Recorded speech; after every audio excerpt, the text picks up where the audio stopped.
Iya, silakan yang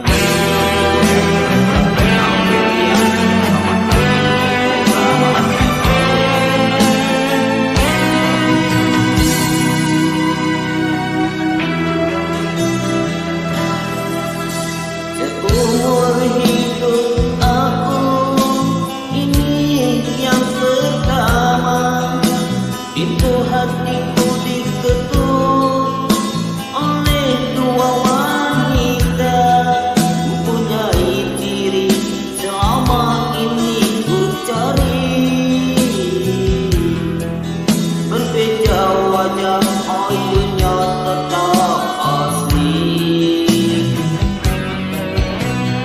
Kalau ku pilih di sini, apa kata di sana?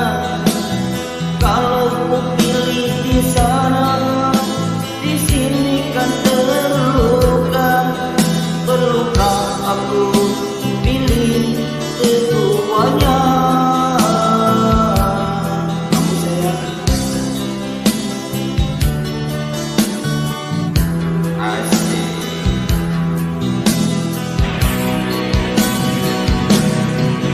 Sungguh ku merasa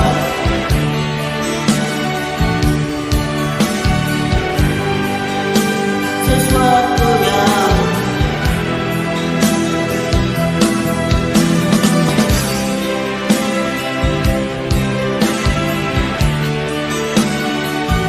aku ubah. Di sana hanyalah menanti sampai bila pun ku tak pasti bertanya kawan melalui bintang.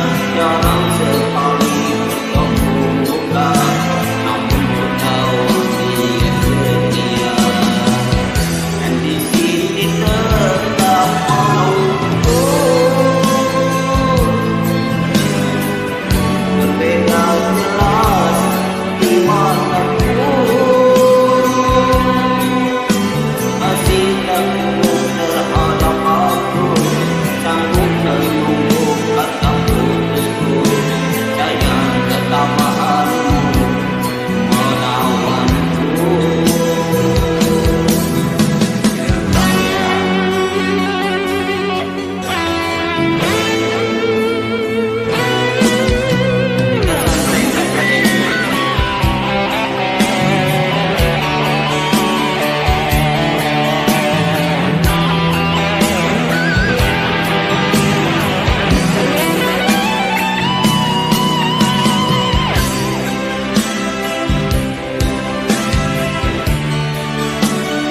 Untuk menilai sesuatu yang indah, namun ku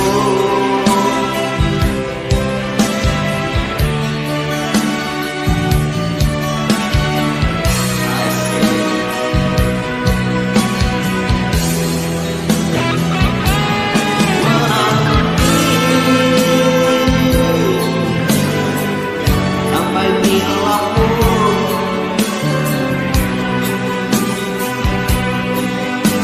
bertanya kabar. Jarang sekali, namun ku tahu